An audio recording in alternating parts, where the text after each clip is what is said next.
Hey everybody, what is going on? Welcome back to Disc Golf Chat. This is gonna be a fun one because these two young ladies I really don't know very well, but we met at a disc golf tournament in Charlotte, North Carolina, and we got to talk. I was like, "Hey, come on to the podcast sometime." So first off, who wants to be introduced first? I'll go for it. There you go, Lauren. All right. So, Go yeah, ahead. so I'm Lauren. I initially was raised in Maine and I now go to UNC Charlotte and I am a rising senior and play disc golf with Daelyn. And Daelyn. My name's Daelyn. I was raised right here in North Carolina, about an hour north of Charlotte, and then also came to UNC Charlotte for school, um, studying civil engineering, and I played disc golf with Lauren. Oh, there we go. Okay, are y'all like on the team? Are y'all partners? Yeah. Yes. So this is actually the first year that Charlotte has had a women's team. Whenever me and Lauren did it, so it was really cool getting to see kind of the birth of the other side of the program because the guys team has always been really good, but it was cool to bring the women's side into it. I wonder what took them so long. That's kind of weird. Honestly, I think they didn't have enough people, if I'm being honest. If I'm being honest. I I you know didn't have what? enough I can people totally and- see that. Yeah, but it worked out really well because her and I were friends beforehand. So honestly, it just worked out really well. Like we had our first year this past year. We finished eighth at nationals. I think we were seated 12th or 14th, something It like was that. 14th, yeah. 14th, and we finished 6 spots above our seed. So we were happy about that for our first year. Well, that's awesome. All right, and we'll go back a few steps. How did y'all first get started in disc golf? So that's an interesting story. So her boyfriend sort of That's brought how all it of us starts a out. lot. Oddly enough. Yes.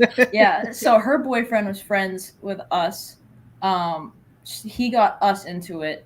And then my ex boyfriend actually got me into it. So, but we were all like, we all played together. We're all friends. So that's how we got into it. I mean, lately I've been hearing two things on the women's side. It's either they played ultimate and then they got into disc golf from that, or a guy brought them in. Yep. I'm looking forward to the day when I have a lady on and goes, one of my female friends was playing and she's like, hey, why don't you come play? I know that day's coming and I'm very excited for that because Well, I had done it a couple times with my family, but very, very minimally. And then it was just because I'd had a small interest in it because I knew at least what it was, and he was super into it. It was Mhm. just our little date night, whenever we first started hanging out, and then, turned into this, I guess. So do y'all have the addiction? Oh yeah. Oh, yeah. Yeah, it's pretty bad. Yeah.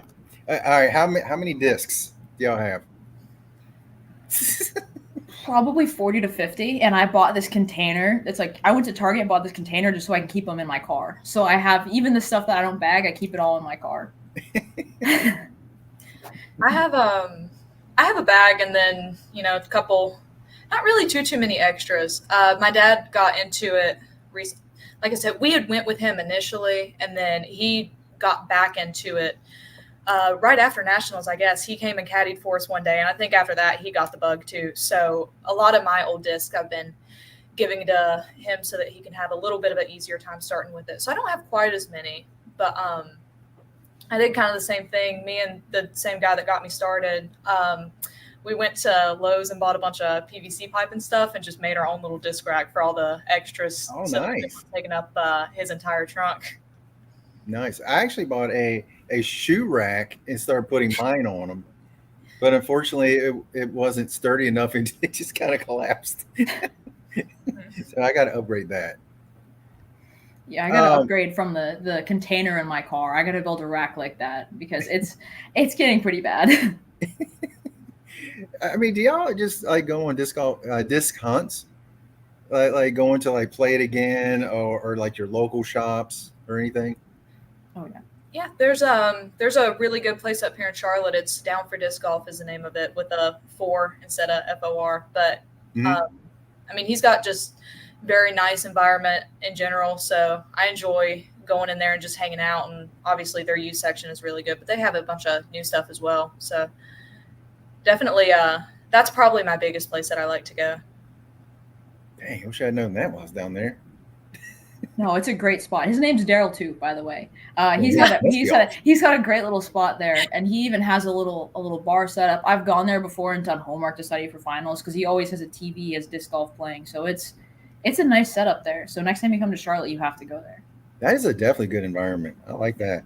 Most of the shops around here, well, we actually only have 2 shops. One of them doesn't have a TV or anything, but in the back, they do have a area where weekly, it's D's Disc Golf Emporium down here, and weekly they'll have putting tournaments.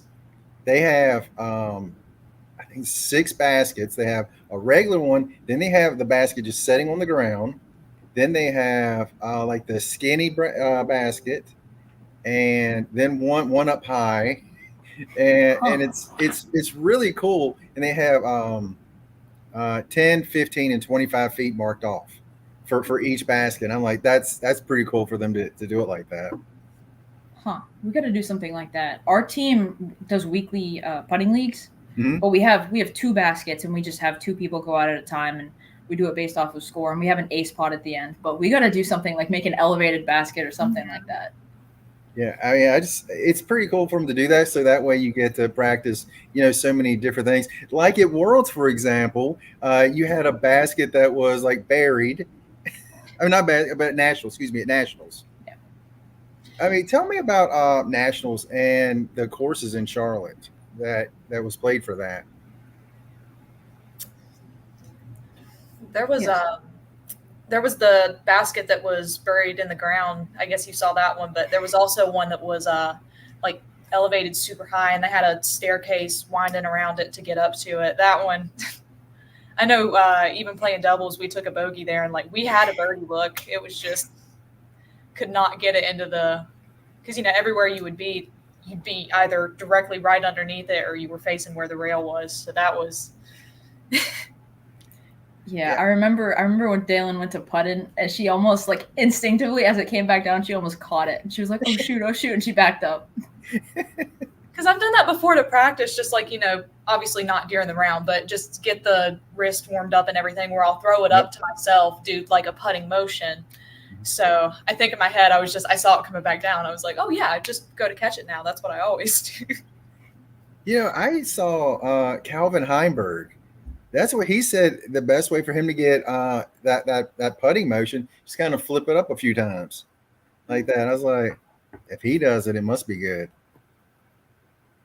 I mean, how did y'all finish it at Nationals? As a team, we finished 8th. Yeah. I know, Lauren, you were in the top 16. Yeah, I finished 14th individually, which was nice. Cool. That's pretty cool. It was a really fun tournament.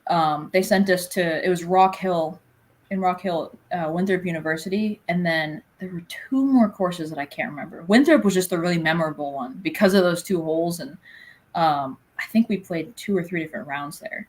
So, and then we went there and played glow golf one night. Like after Nationals, a bunch of the team which went and played glow golf, and that was a lot of fun. I've never done that. Oh my gosh, you have to do it. It's so much fun. I think it would be great on an open course, but a wooded course with lots of roots and stuff would be terrible. Yeah. It was the Meadows course that we played was pretty open. So it was, I didn't have I only had one disc that was like actually a glow disc. The others were just where I had some glow tape that was put onto it. So mine would not stay lit up very well. So I had to keep a very specific eye on where it landed because I wasn't going to find it just by the glowing.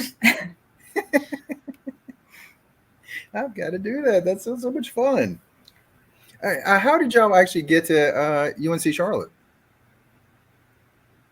I mean, for Maine, that's a long ways. Yeah.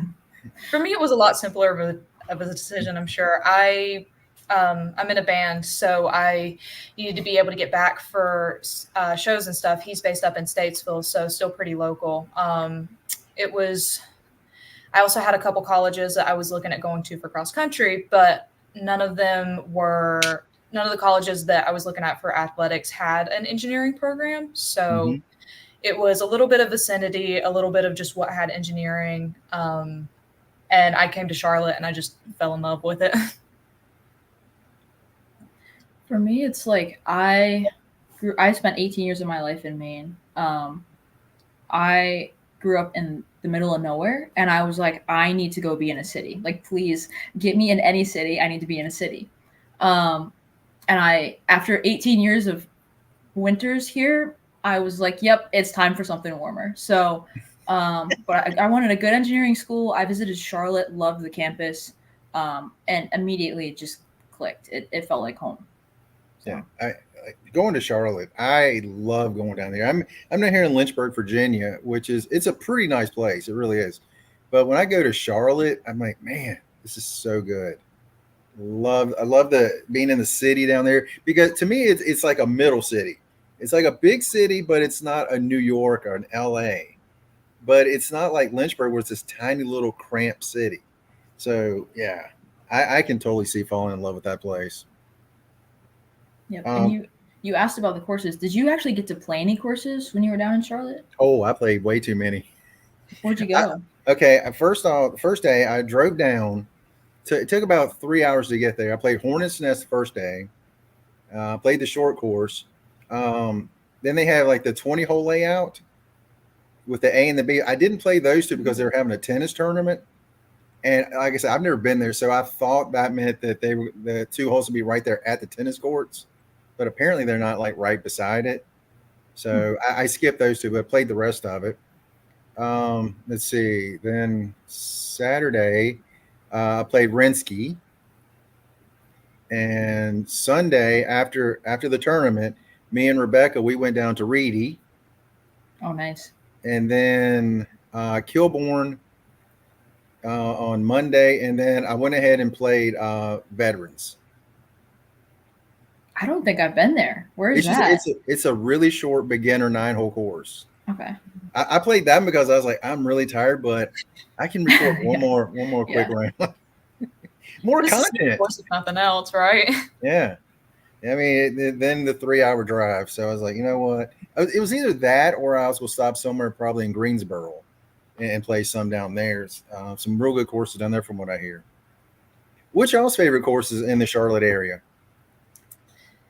Honestly, Reedy's kind of been the go-to, not because it's just necessarily our favorite, but because it's the closest to campus and most of the apartment buildings and everything. So typically just, if we're looking in for a quick round in between classes or, after classes before starting on homework or something, that's where we end up. But there's been a bunch of them that we've just played that we've really enjoyed. I love Scrapyard, personally. Reedy's like our home course, but I love Scrapyard. I played Angry Beaver for the first time a couple weekends ago. That is a hard I have no desire to play it. I've seen people play it online. I'm like, I'm good. That is maybe the average for longs at Angry was plus 15. I shot plus 14. I was like, I'm happy with that. I know I've been going to Frank List a lot recently too, just because it's pretty open once you get. There's 2 holes at the beginning that are fairly easy, pretty decent possibility for birdie there. And then there's a stretch of like 4 or 5 holes that are just the hardest holes that you will ever play. And then the rest of it is pretty wide open. So it's obviously there's longer holes. So, you have to throw a little bit harder to get to the basket. But I think that one's a really fun one to go to if you're ever looking to kind of work on your distance overall. Which course was that? Frank Lisk. Okay. I don't have that one written down for next time. Walking with you guys, let's talk about the tournament I met you guys at. I know Rebecca Minnick, and it just so happened that Comic-Con and that tournament happened to coincide. That's just why I ended up there. And and recorded the round for her. And I I really badly wanted to record everybody, but since I don't know you guys, I'm like, don't know. I thought that'd be very inappropriate. But hole 8, you just dropped a dime on hole 8 across the water. I'm trying to remember. I got that one on video.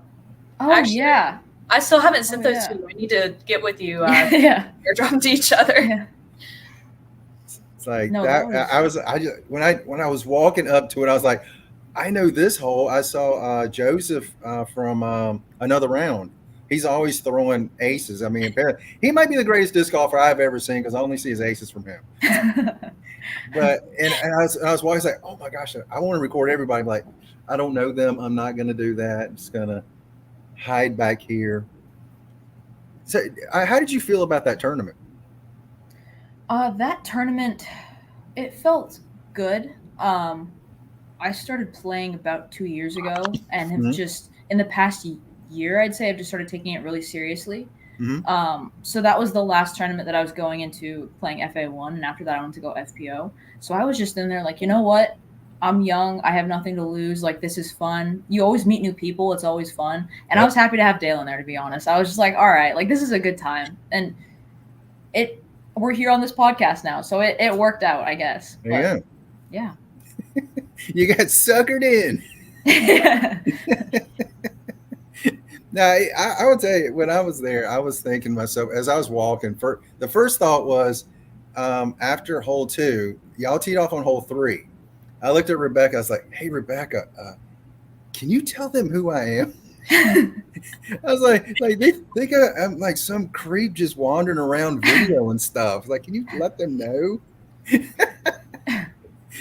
Now, did y'all think that, first of all?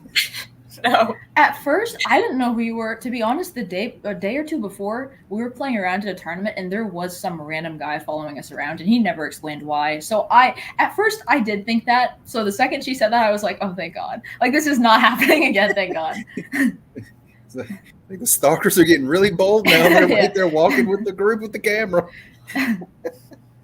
No, I was like, I just like, gosh, I feel like they like think I'm some creep or something. Like, no, I'm just here with my friend recording around. No, I mean, obviously I was there as a caddy as well. I think it didn't even cross my mind. I just assumed that you were a caddy for her as well.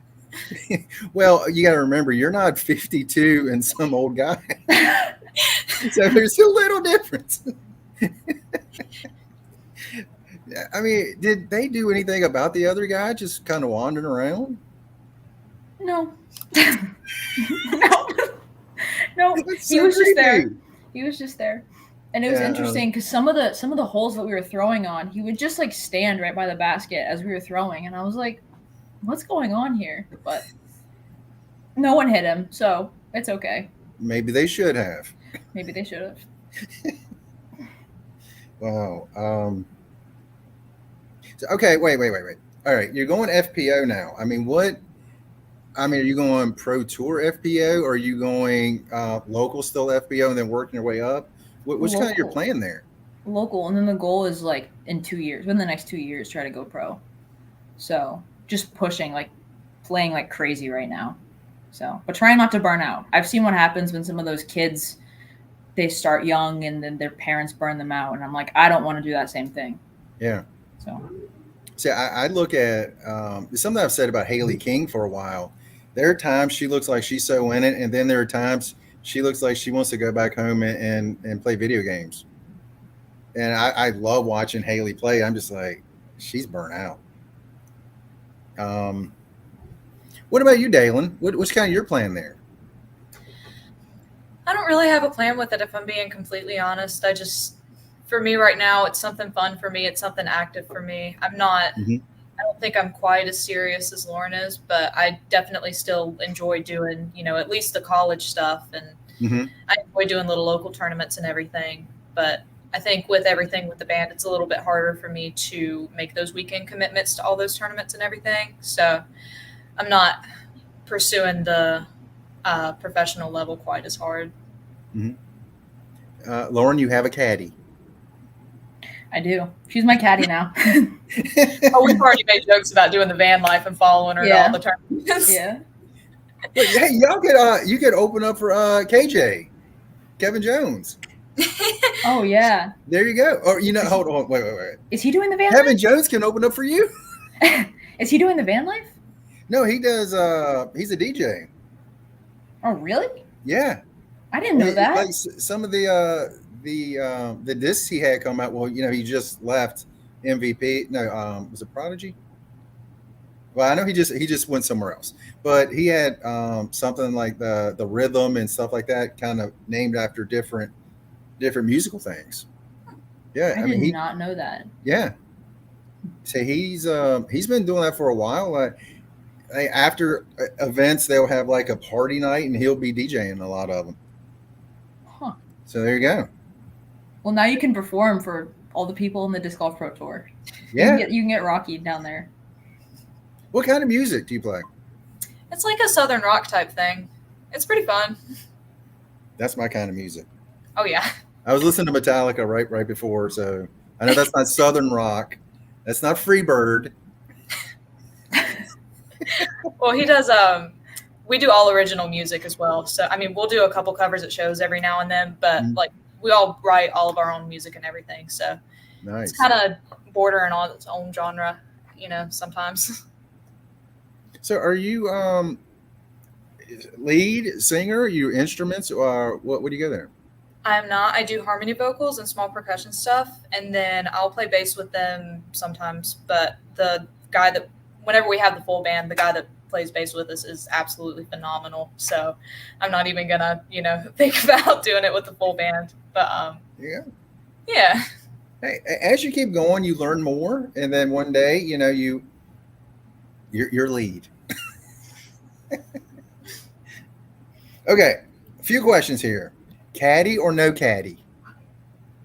Depends on who's caddying, but usually caddy. Mm-hmm. Daelyn? I am totally a caddy person, but unfortunately purely for the sole purpose of having somebody carry my bag. It's whenever you're doing those 3-day tournaments, you're going up all those hills and everything. Yep. I'm like, you can carry my bag. Just stay next to me so that I can get my discs out every once in a while. I'll definitely pull like one disc out and I'll be like, should I throw this? And they just know to say yes every single time, no matter what I say, because I just need the reassurance sometimes that I am, I know which disc I need to throw. I just need somebody else to give me that confirmation. That's the disc I was going to tell you to throw. Right? Yep. No matter what, just always say that. Yep, that's the right disc. I'm single, but if I got married, that would always be my yes, definitely, yes. Earbuds, no earbuds. Earbuds. Some nice reggae. I'll play with a speaker whenever we're doing the casual rounds, but honestly, I haven't tried doing the earbuds because if I'm being completely honest, I don't know how I'd keep them in. They probably would stay in better than I'm giving them credit for, but I think also whenever I'm in the tournaments, I kind of like to be very aware of everything that's happening. So typically no earbuds, but casual round, definitely music and speaker. See, I don't like sound when I'm playing. I mean, I come from a golf background where everyone shuts up when you're getting ready to swing. So when I hear anything when I'm getting ready to throw, it just gets in my head. So I can't imagine having music or something in my ears as I'm playing. And also in tournaments, I always think about this. And like I say, most of the pros are using earbuds, so totally different from me. But I'm always thinking I have to pay attention to what everyone's doing because apparently I have to call rules on everybody. And they have to call rules on me, so I kind of got to pay attention.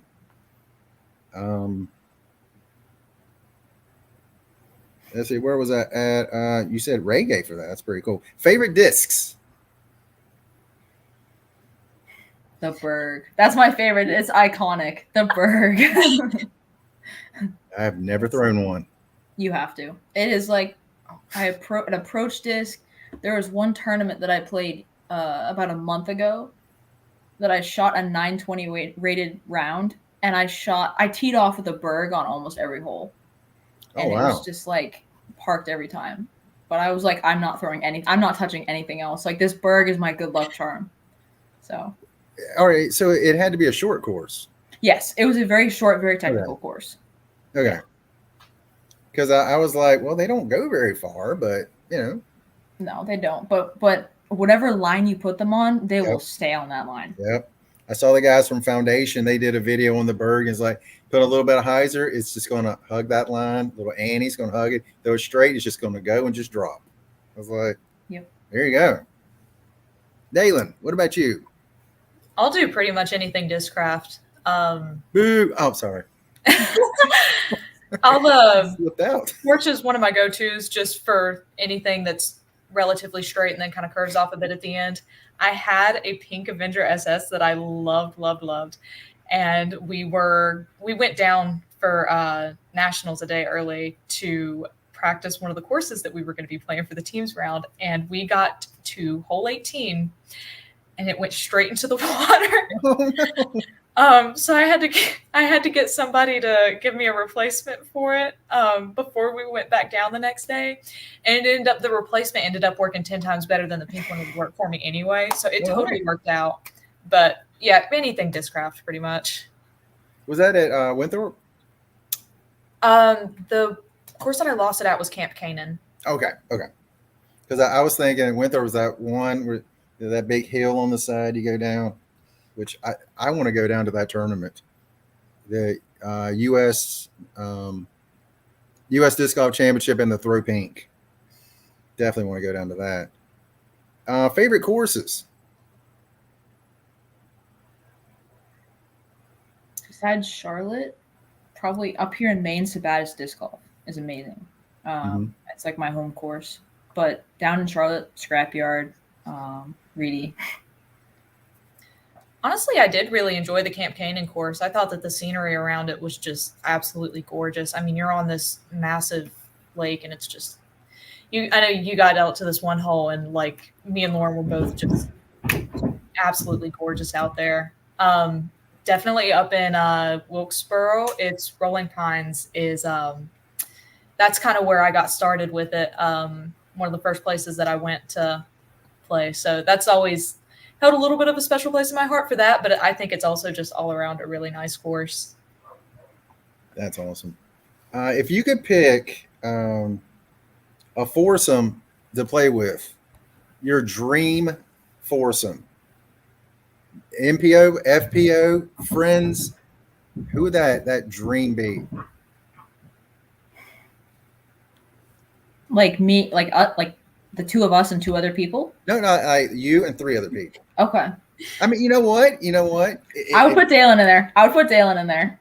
That's what I was thinking. I think we she's definitely more of a forehand dominant player. I'm definitely more of a backhand dominant player. So I think just kind of being friends beforehand, we're definitely able to keep each other in the right headspace. I don't putt as well under pressure, so I'll go first, and then she does putt better under pressure. So well, this is singles, right?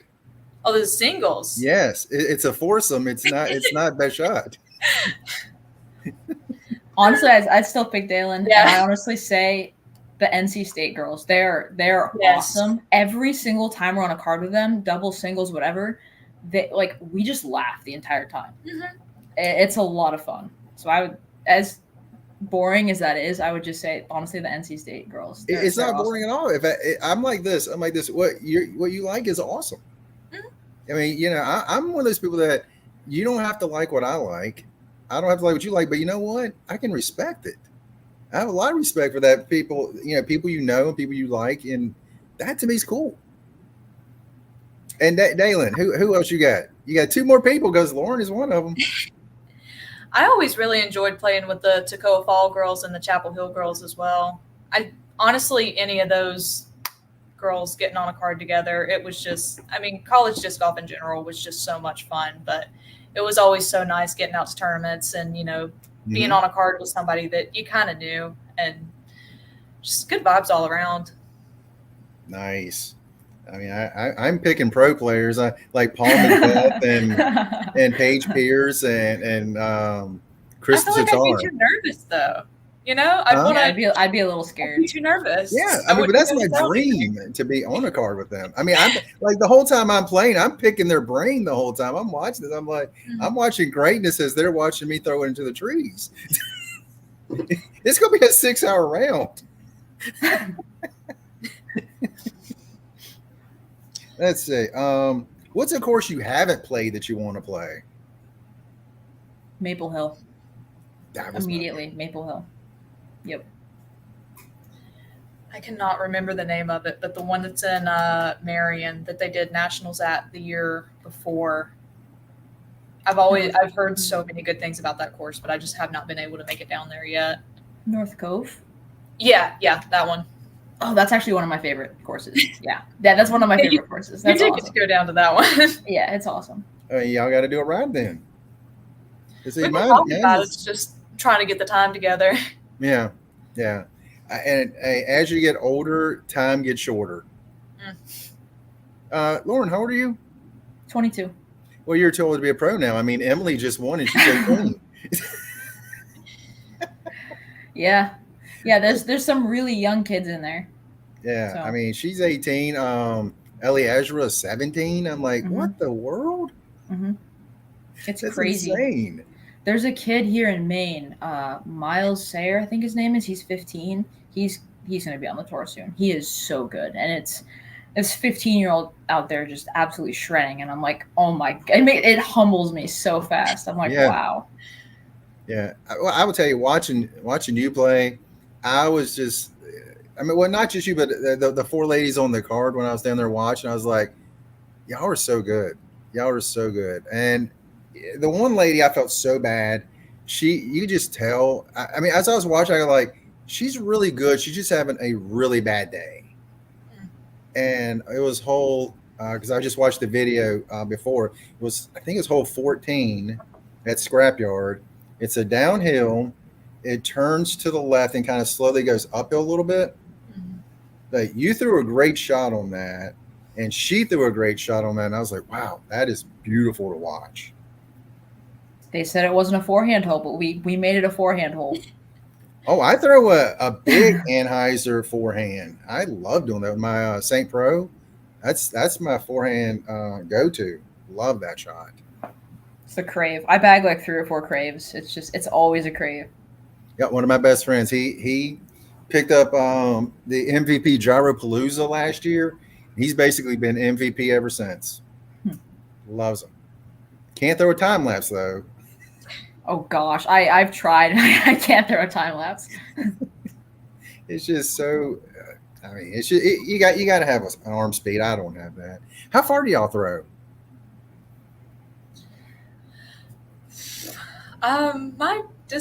I've been doing a lot of stuff to work on my distance. I probably need to go out and really, try to max out and measure it again. I want to say honestly, for a while I was kind of stuck at like 300. That was like I was maxing out at 300. I was more typically going like 260, 280 ish on a good throw. Depends on backhand or forehand, but now I'm mostly around like the 350 to 380 range. I'm trying to push to 400, but it's a grind right now. Yeah. My backhand, I guess I'm just old, my bad shoulder. My backhand is like 175. It's so sad. My forehand, I can throw about 250 to almost 275. Like on a good day, 275. But I'm just like, why is this so difficult? Now, Rebecca's been working with me to get good reach back and everything. It's just like, it is what it is. Just get out there and enjoy it. Gosh, I almost ran out of questions. Do you ever think about putting on a tournament, like being a TD for any? That's a good idea. You're definitely. But yeah, now you got my gears turning. No, that's a good idea. I thought about that, as well as a couple of parents in Maine have mentioned actually that like they're trying to grow the sport in Maine and they want it, but there's no summer camps up here for it. So I've thought about possibly like starting a program up here to do summer camps for kids, get them into disc golf, because that's where it starts. Do you have a sponsor? I don't. I'm working on that. I mean, we are sponsored by Down4, like the store. Mm-hmm. But I do a little bit with Circle One, but I'm trying. I'm trying to get a sponsor. So we'll see. All right, which sponsor would you try to get? And let me rephrase that: not try to get, but if you could pick your sponsor. Discraft. Ooh. Sorry, I know you don't like Discraft. I'm a Latitude guy. That's fair. Latitude has some good stuff. Well, I mean, I love that. Then I also like Innova. I love their Halo plastic, which is basically the same as the gold plastic. So, at least for me, my best friend, he's all about Discraft. Then my other friend's all about MVP. So we're all over the place with it. How about you, Daelyn? I know Discraft.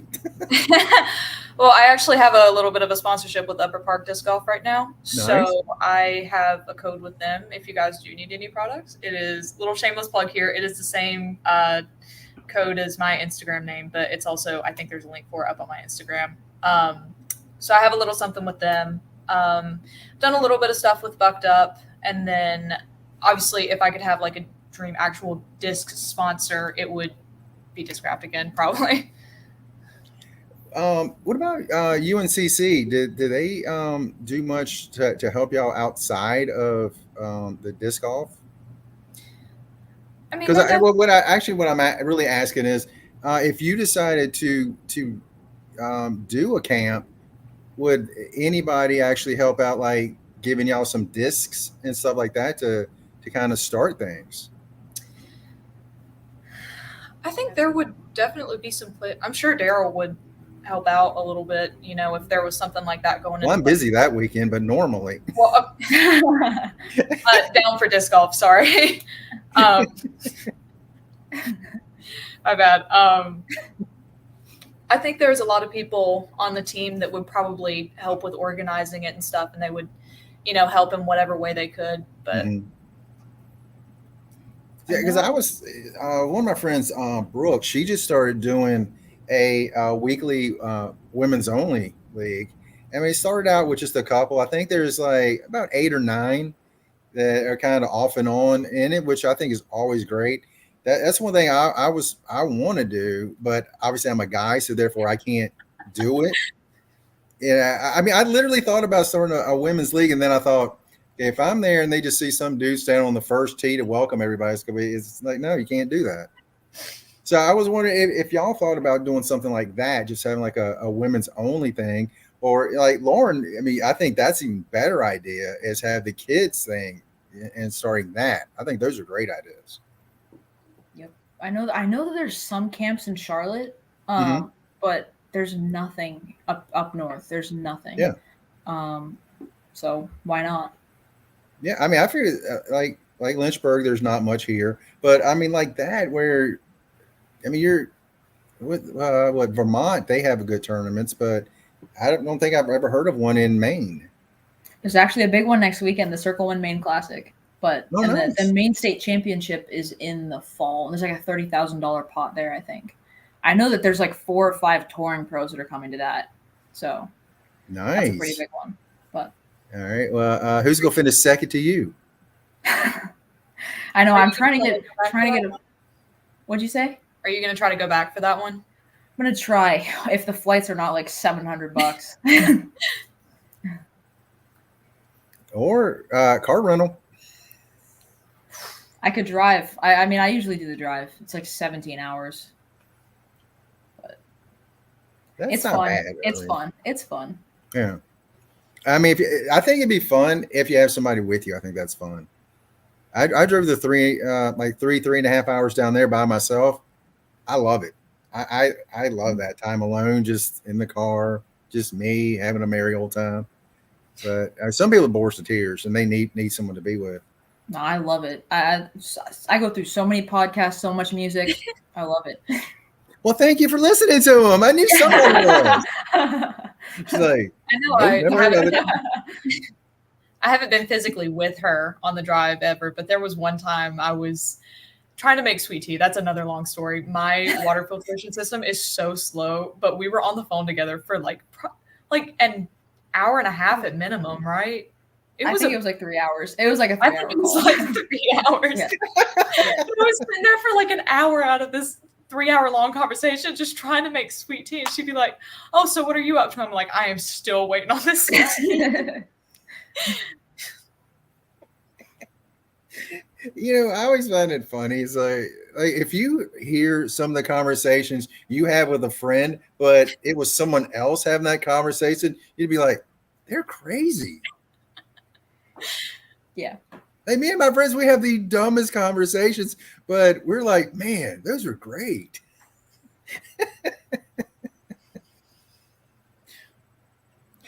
Daelyn, when are you the band? Is your band touring or just local?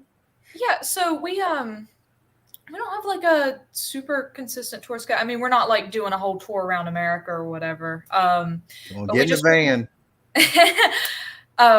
the documentary about the lead singer and kind of his life and rise to fame and everything. It's actually a really cool story. He was I'm not going to give away the whole thing, but he was adopted whenever he was younger, and they ended up finding his birth family. And his biological father had like all these crazy, specific similarities with him, and they'd never met in their life. So there was a really cool story with that. But the documentary just got released. We just released a new album as well, so we've been doing a ton of stuff around, and then we do a decent bit of traveling.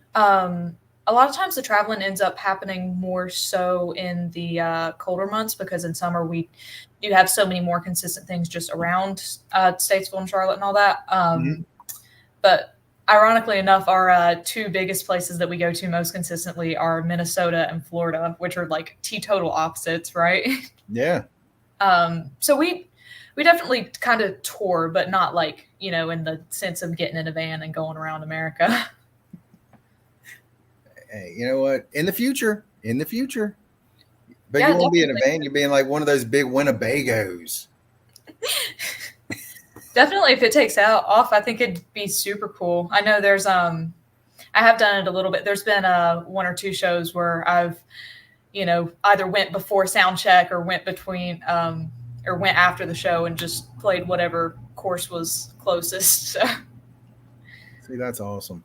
That is awesome. I mean, to me, it's like one of those things. I think it's a great balance there, because you have the band is your work, but then you have this awesome thing that will get you out of the house, get you in nature. You're not just stuck in a stadium or an arena or an auditorium, whatever. And I think that's great balance there to me.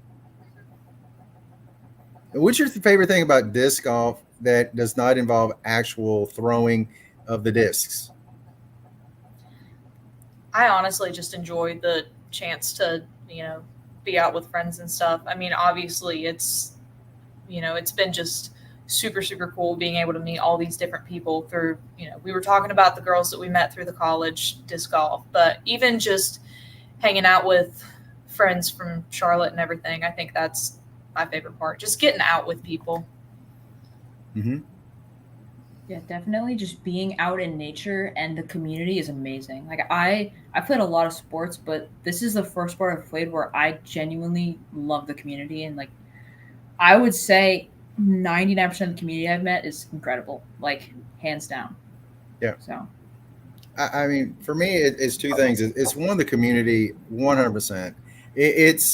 I've only met two people out of all the people that I've met that I'm like, I really don't ever want to be around that person again. But everyone else is just like, what, you go up to them. After about 5 minutes, it's like, man, have we been best friends forever? But the second thing, I love when I get to a hole and I'm just like, oh, this is just gorgeous. Mm-hmm. I always take a picture, always do. It's like, up here, there's so many beautiful mountain shots that you can take around here. And when I was down there, again, like hole 8, that shot over the water, I was just like, that is just beautiful. Yep. And the fact that you can play it anywhere, almost anywhere in the world, and the courses look different wherever you are in the world. Yep. Like I love to travel, so one of my favorite things is traveling somewhere and trying new courses in different areas. It's so much fun. Mm-hmm. So how many courses have y'all played? I'd have to look approximately, at if you don't, you I'd have might to not look know. at UDisc, but probably like I would say 60, 50, 60, something like that. Nice. Honestly, I'm probably closer to like 30. I think I'm a lot more content in just staying local around the places that I know. Not quite as adventurous. I'm more the type of person that if I'm going to go, I typically want to go with people. So I'm not as likely to take those trips to get to new courses and stuff, but definitely still a good few different courses. Mm-hmm. Yeah, I mean, when I was down there, let me ask you this question for the Charlotte area. Are most of the courses fairly flat? Because the courses I went to, they all seem to be basically flat. Maybe, I mean, just slight little elevation here and there, but not like real steep up and downs. Because up here in Virginia, we have mountains everywhere around here. Everything is up and down elevation changes. Yeah, I mean, I would say in Charlotte they're pretty flat. In Asheville, they're very, very hilly, very hilly. Mm-hmm. Like North Cove is very hilly.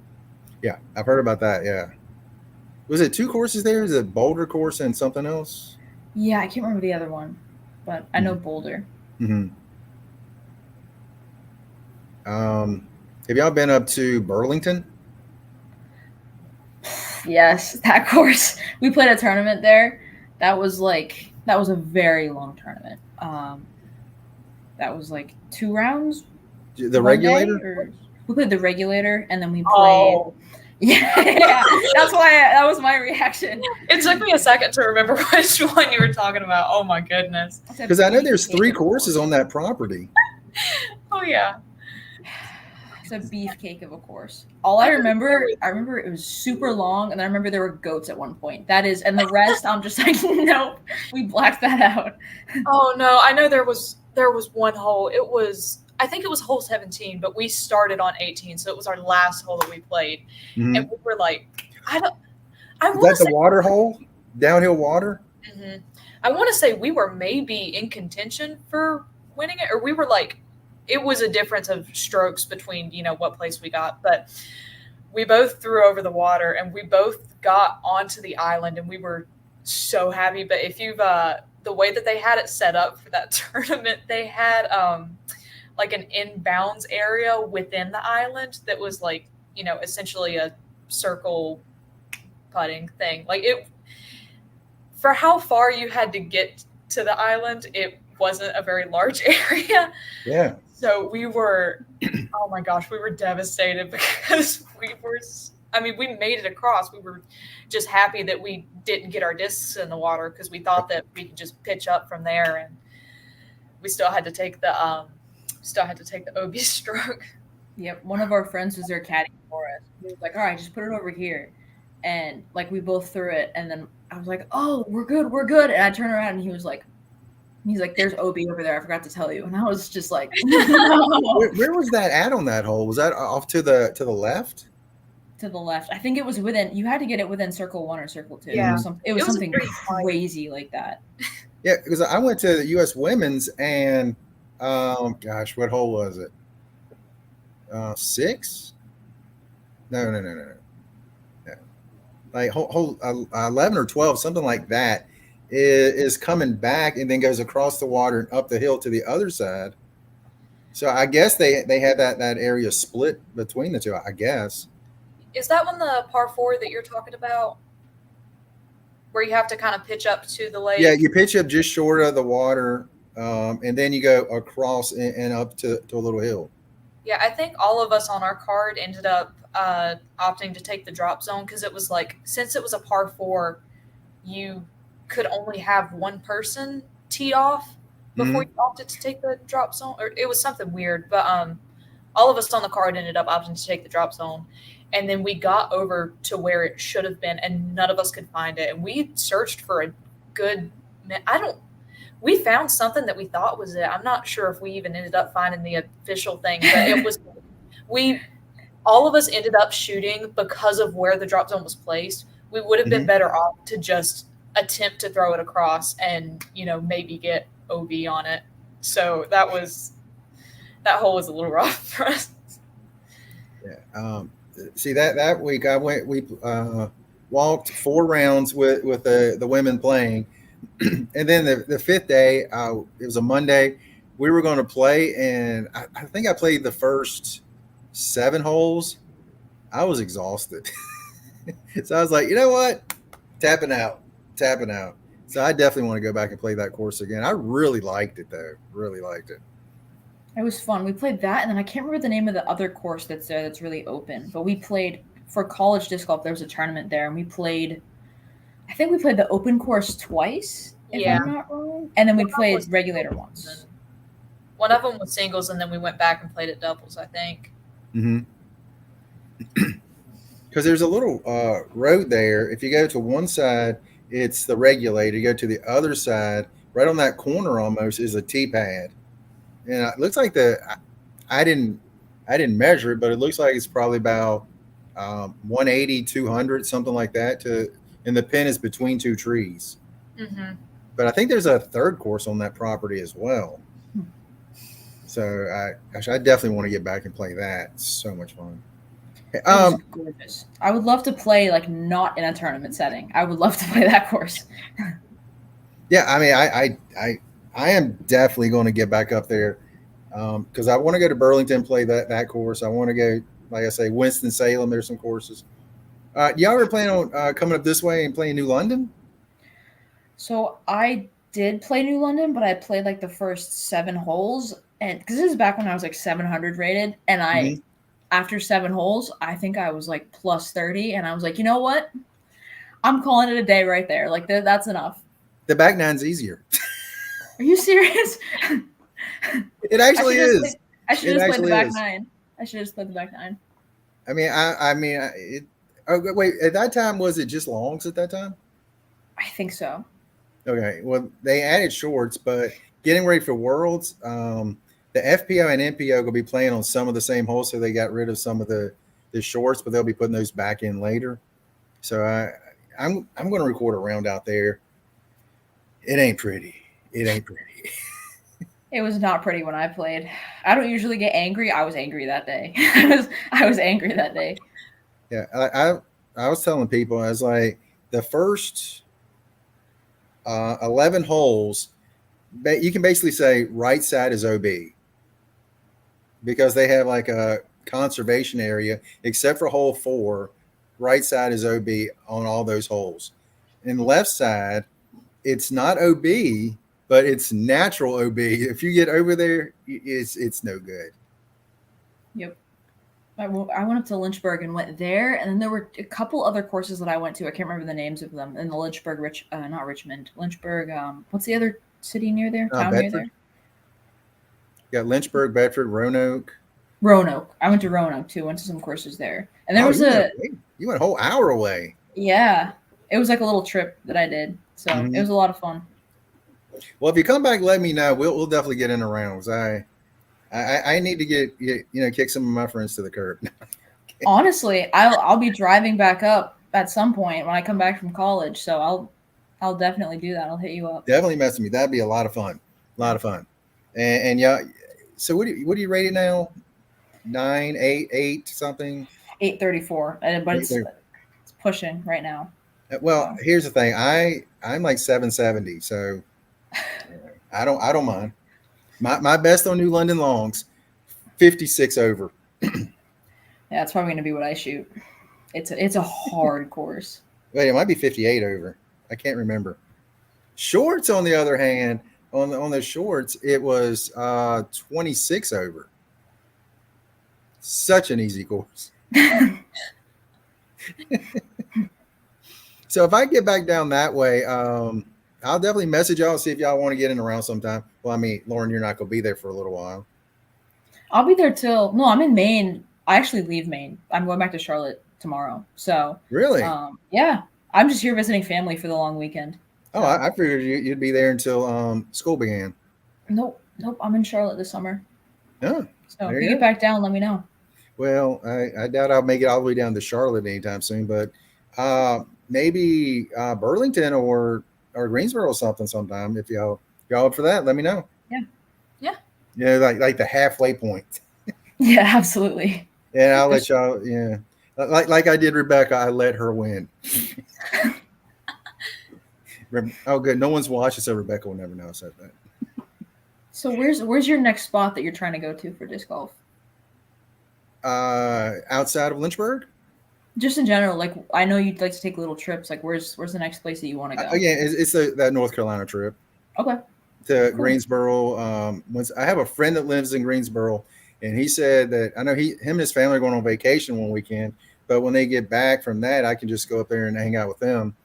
And then, I'm thinking staying maybe 3-4 days and playing as many courses as I can find. So that's kind of a plan. I also want to go Northern Virginia. One of my friends lives up there. She's been on the podcast, and I want her to go up there and play Clark's Run. I've heard a lot of good things about that up in Northern Virginia. Mm-hmm. So get up there. She's also going to be playing in Worlds. Oh, cool. Debbie Yu, she's playing in Worlds. Rebecca, y'all know Rebecca, she's playing in Worlds. Gosh, I think I have like 2 or 3 more friends that are supposed to be playing in Worlds. So I don't know where I'm going to be. That's going to be fun. Yeah. Are y'all coming up here for that? When is it? Late August? Yes, in the 20s. Maybe. Maybe that's a good idea. Actually, you're giving me a ton of good ideas today. I'm sorry about that.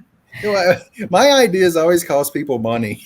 That's what I say. Your ideas are expensive. Yes, that's what I hear a lot. But my theory about my ideas is if it doesn't cost me anything, it's a really good idea. That's valid. That's valid.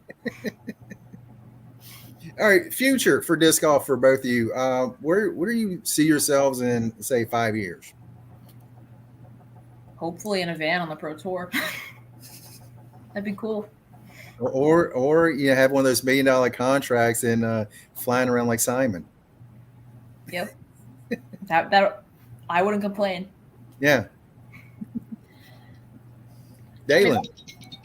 I think for me, like I said, I'm not quite as, Pro Tour bound as Lauren is, but I think definitely still, sticking with it. Obviously, at that point, it will be more just local tournaments and everything. But I mean, like I said, my dad's kind of getting into it. Obviously, my boyfriend's super into it. I would just love to kind of continue getting people around me interested in it so that I have, more people to take on these trips with me. Working on my sister. She's not very interested at the moment. She's a little bit less inclined to it, but we'll get there maybe eventually. That's me with my brother. I've tried so hard to get him in it, and he's just like, She does softball and cheer, so I tried to get her doing flicks. I think she was doing a little bit better with those than the backhands just because of the throwing motion, but just not her thing, I guess. Yeah. Okay, how's your forehand, Daelyn? My forehand, because the reason I ask is I on your Instagram I've seen some backhands. I've never seen a forehand. Yes. Okay. More stuff is coming soon. I will be completely honest. I am working full-time this summer, and full-time ends up being really long days a lot of times, and then really short days where I take off and go do a show or something. So I've been incredibly busy already this summer. That, and then my car's probably totaled. I got rear-ended about a week ago. So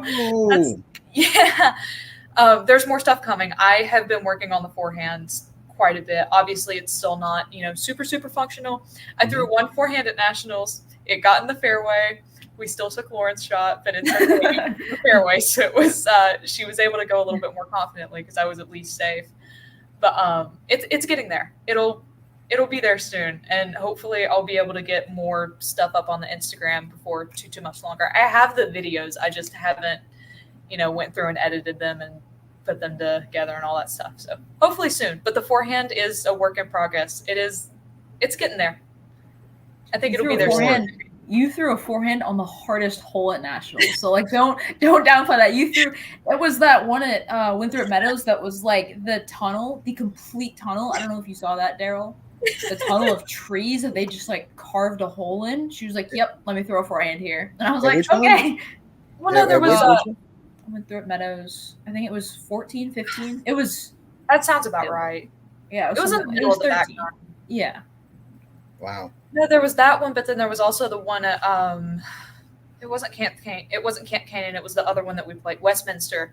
A whole 16 or 17. So it was getting close to the end, but that one was another pretty tight little fairway, and I was like, just the way that it curved, I was like, I am not getting a backhand through here efficiently. I could, but it's a most likely going in the trees, so let me attempt the forehand here. But I remember that one still ended up being short. That's why we took yours on that one. I can't throw a good Anheuser backhand. I cannot do it. I can't either. I mean, I try to get over it, and it either just stalls out and drops, or it just rolls. I actually have a decent Anheuser backhand, but that is purely because I did not have a forehand for the longest time, so I had to figure out something to adjust, because if it wasn't a hole that was directly straight and then left, I was just out of luck on that one, I guess. Let me see. Where's this at? Hold on one second. Okay, Charlotte courses. I've got that I have not played yet. Tell me which ones I should play. Sugal.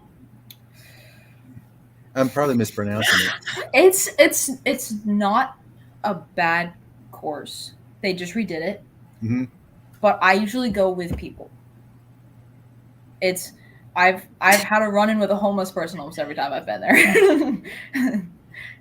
We played a tournament there, and me and Lauren didn't get on the same card. Y'all had you and Peter had won a couple cards before me and Brooks came in, but I think y'all had left by that point. I know, I think the entire tournament heard me scream at one point because I threw a shot and it went almost, it was like kind of a longer tunnel, not really a tunnel, but a longer straight, and then it went really left. So I threw something that was overstable that would fall left at the end, and I just didn't give it enough power to get out before falling left, so it kind of went into the woods a little bit. So I went to get it, and as I'm about to step in to pick it up, my foot, I see it's about to come down on the snake, so I sprint. Not because I'm super afraid of snakes or anything, but if you're about to step on a snake, I don't. It's and there's copperheads. There's copperheads in North Carolina. Yes. So they're scary.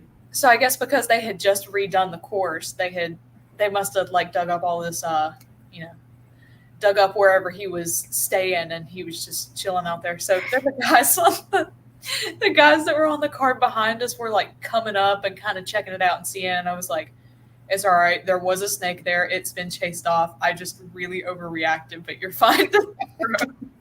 So if you can deal with snakes, go to Sugar. If you can't deal with snakes, don't go to Sugar. Yeah, I'm not a snake person, not at all. One of my friends, he used to have a snake in a fish tank in his house. I was like, nope. Mm-mm. Nope.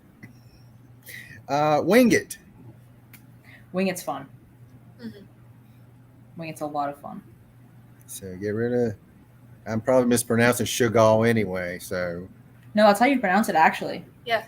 Oh, okay. Obviously, Scrapyard. When I was watching y'all play, I was dying. I was like, I want to throw so bad on this course. Yep. I watched my friends Parked and Wrecked, their YouTube channel. They're down there and they play all those courses. And I'm watching them play. And I'm like, man, I want to play this course so bad. But watching y'all, I was dying. I want to play it so bad. And now I know it's your home course. So there you go. About Nevin. Nevin's tough, but it's fun. Mm-hmm. I think it's honestly, I say you have to play it more than Hornets. I prefer Nevin to Hornets, to be honest with you. Yeah. But No, I love playing Hornets.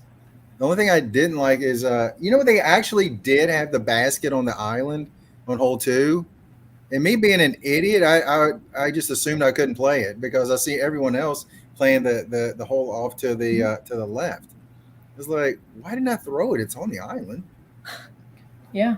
One of my friends said it's only there when they're having tournaments, but I was like, what doggone it. Next time. Bradford. I like Bradford. If you play Bradford, you got to go to Bailey too. That's a short little, very very short little course that you can play in probably an hour and a half. So, but it's Not like when I'm only 10 recording. minutes. It's only 10 minutes from Bradford. So, All right. What is the name of that short course in just outside Rock Hill? It has the double Mando. I thought that was Is part it of Boyd? Intro. Is it Boyd Hill? I've heard of Boyd Hill, but I don't think I've played it. I haven't played that one.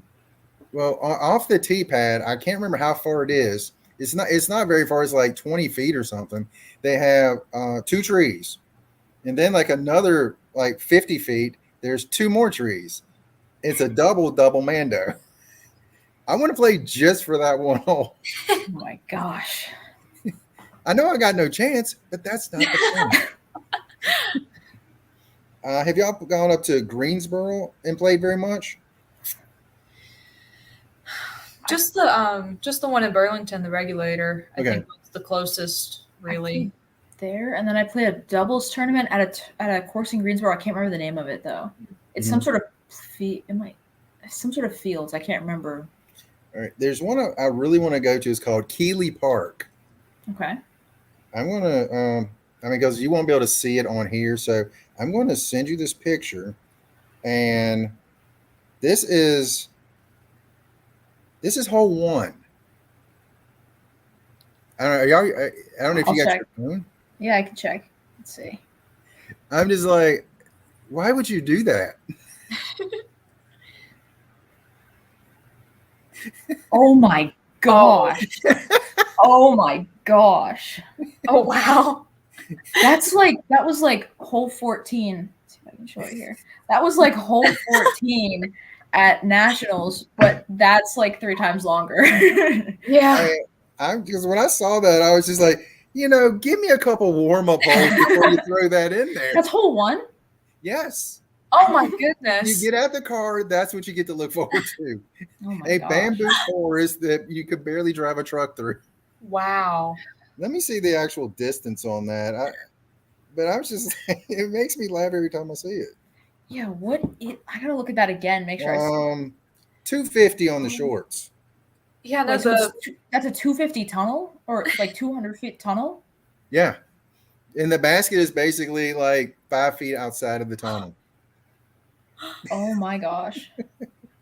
Yeah, you know how you usually take 2 off the first? You'd have to take like 5. I would have to take like 5 off the first. Yeah. So like I'd have to throw my my forehand, have just a little Annie, and hopefully it just flexes back before it gets to the other side. It's like, yeah, when I saw that, I'm like, yeah, I want to go there. I get my triple bogey out of the way quick. Gosh. So yeah, I mean, it's like stuff like that. It makes me happy about disc golf. It's like, I know I'm not going to do good at it, but doggone it, it's fun to challenge it. Yep. So, I've seen some of those, like, I don't know if you've ever seen the series. It's like urban disc golf where they set up the courses in the city. That stuff is cool. I love seeing stuff like that. Is that the one that the pros were doing? Yeah. Yeah. Yep. And our school, there's been this one guy that's been working with our team and they finally, I think, might be getting a course put on campus. Oh, nice. Maybe. We're hopeful. We're saying there's a chance. Yeah, they put 2 baskets in last year, and it's been amazing. And hopefully, within a couple years, there'll be a full course. Because I know, like, Davidson has a course, Winthrop has a course, a bunch of schools nearby do, and we're like, we're in Charlotte, man. Like, give us a course on our school. Well, I mean, because there's really not enough courses in Charlotte. That's the problem. That's true. There's never enough courses, right? That's true. I mean, when I first looked at the map, I was like, "Holy crap!" It's like 50 courses around there. What is the disc golf capital, right? It really is that or Emporia, one of the two. Yeah. Which I do want to go to Emporia, by the way. but only when the wind's not blowing. Apparently, it always blows there. Huh. I didn't know that. Wind or rain? Which one do you prefer? Because I hate wind. I hate wind. I think I'd still take wind over I think rain. I would too. I know we had oh my gosh, one of the college tournaments that we did, it was state's tournament that they were hosting. So it was up at Diavolo. And we were playing, the women's were playing like the long tees as well, which, for some reason it was just the last round we were going to play the long tees, but it started pouring. And I mean like full blown, like I had my umbrella out. It was not doing anything. All of my discs were soaked. You could not like get enough of a grip on it to, fully throw it. Like it was going to slip out of your hand every time. And then we'd be trying to get our scores and stuff written down. And obviously you're having to like guard your phone so that your phone's not getting water damage while you're trying to put the score in. And you're yelling out across the field, "What'd y'all get on this? What? I can't hear you." It was raining so hard that Daelyn and I were standing next to each other, and we could not hear each other talking about whose disc to take, and we were yelling at each other. That's how hard it was raining, and it was like a 4.5 hour round. Yes. It was horrible. But it's one of those things that you just have to laugh about because you're just like, oh my gosh. That's the thing. It is the funniest story now. That is our favorite. Now that it's over. Now that it's over. But oh my goodness, yeah, no, being in the, I think if it was like a, nice light little sprinkly rain, I would totally take that over the wind. But like, we experienced real rain that day. Yeah, you know what? Now that I think about it, I think if high wind or high rain, I'm like, I don't want either one of them. But if it's like mid wind or mid rain, I'll take mid rain over mid wind. I think I would still take wind, honestly. I'm a forehand player. I cannot deal with the rain. I just can't. Mm-hmm. Wait. With forehand, you have problem with it's the opposite. Towel. Really? It's backhand that you have a problem with. I mean, like with my backhand, it just wants to slide right out. Huh. And when I throw my forehand, I feel like I got a good grip on it that way. See, I use that grip. That's a goof for forehand? Yeah, that's my forehand grip. That's a crazy grip. Oh my gosh. Yeah. I don't have a disc, but I do stack grip. Yeah, I see a lot of people doing it, and I just never could. It just never felt good, and I would always put way too much Anheuser on it. But when I do that, I can't remember who I think Paul Macbeth. I saw him showing the two different grips one time. And I was like, "You can do that? Works great for me." Huh? I might have to try that. Yeah. Hey, worst case scenario, you're like, "That's no good for me." Best case scenario, you have a new grip. And that's an idea that's not expensive for me, so thank you. I left with a good idea that's not expensive. Yeah. Well, you probably need better discs for that, though. You need latitude. Oh, okay. So, is there any pro that you think, you know what, I want to meet that pro? Kristen Tatar. She's cool. That's literally the only way I can describe it. She's really cool. I mean, I have 2 signed discs right here. Have you met her? Yeah. At Burlington last year after she won the Grand Slam. She cool? She stood there and signed autographs. I mean, we were like third in line, and there was a massive line, and we got autographs, photos with her, went to the car, packed up, and was leaving. And it had to be like 30 minutes later. She's still sitting there signing, smiling. Like, you just won a Grand Slam, and you're sitting here doing this. Just too awesome. Yep. How about you, Daelyn? Honestly, haven't really kept up with the I mean, I'll definitely watch a lot of the coverage and everything. I haven't really kept up with too many people off screen to have one particular person, but I've always enjoyed at least watching Anthony Barela. I think he has a really fun, just good energy overall whenever he's playing. very collected. Like on the male side, it would be Paul Macbeth for sure for me. Oh yeah. But second, it would be Calvin Heimberg. Mhm. When I see him doing the skins game, I'm like, this guy has a wicked sense of humor. On the FPO side, definitely Kristen. Second, if I could play around, it would be with Owen Scoggin because you're gonna be That's what I was laughing. gonna say. That's what I wanted to meet. I want to meet her actually. That was the more I thought about that, I was like, yeah, that's up there too. I mean, she will. I've been told this: if you go somewhere she is, at some point you're getting a hug and y'all are laughing and talking. You don't even have to know her; she's just gonna come up and start talking to you. So I'm like, that's pretty cool to be at the top of your game like that, and just be so accessible for everybody. I'm like, that's pretty cool. I just want her to give me a tour of all of her destroyers and explain how they fly differently. Like that's what I want. I don't know how she does that. She puts on the wicked Anheuser, and that thing will still come out. And I'm like, what in the world? Like, what an amazing, amazing athlete she is. And last year playing with a bad, was it forearm or elbow a lot towards the end of the year, still playing up there with the best players in the world. It's truly incredible. Truly incredible. Do you have any idea of what pro tours you might be on this year? I mean, not pro tour, pro event, excuse me. So, I think the first one would probably be the main state championship, and then after that, honestly, I probably won't be able to play much until 900 rated. I'm playing local FPO stuff. Like I'm playing in the Kinston Open in a weekend or two, the Wilkesboro Open, and then there's one in Maine I'm playing in. But there's several in the fall in North Carolina that I want to play in. I can't remember what they're called, but there's a bunch of A tiers. Let me this question: or would you be? Because I don't even know how this works, but do you know how many events you could play before you would lose rookie eligibility? For college? No, for pros. Because I was talking to one person, and she was like, apparently I was a candidate for rookie last year, and I didn't even know it.